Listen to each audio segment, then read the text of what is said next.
Welcome to Aboriginal Art in America, a podcast where each week we spend a few minutes with a work by an Indigenous Australian artist. I'm going to hand things over to Sydney Pulliam. She's a current undergraduate art history student at the University of Virginia.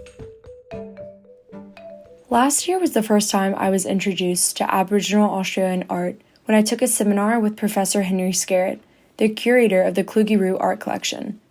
I quickly fell in love with the artwork of female Aboriginal desert painters and was particularly fond of Kame Kngwarreye's story and art.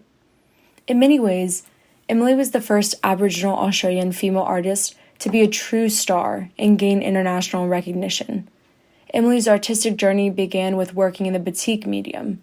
It wasn't until Emily was well into her 70s, in 1989, that she began painting at the perfect time to change the art market. One of my favorites is My Country, a 1994 piece by Emily. The canvas is encompassed by a shroud of purples, pinks, and oranges that can be appreciated universally for its monumentality and light. She meticulously dots her canvas in bright colors, converging inspiration from styles of dot painting made famous by artists at Papunya and ceremonial body painting.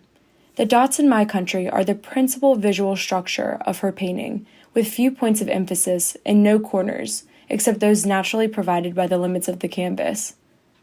Emily was admirable in the Western art world because her work, such as My Country, reminded viewers of the abstract expressionist strip paintings of Jackson Pollock.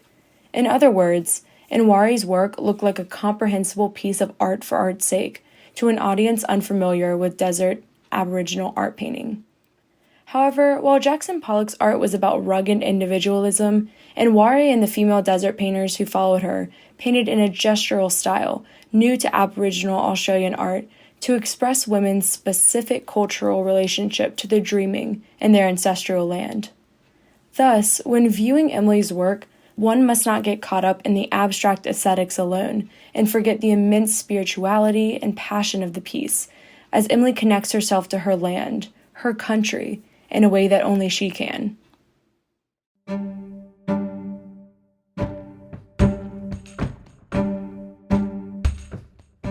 Find out more at Kluge-Ruhe.org. Aboriginal Art in America is a production of the University of Virginia and a member of the Virginia Audio Collective. Listen and subscribe at virginiaaudio.org.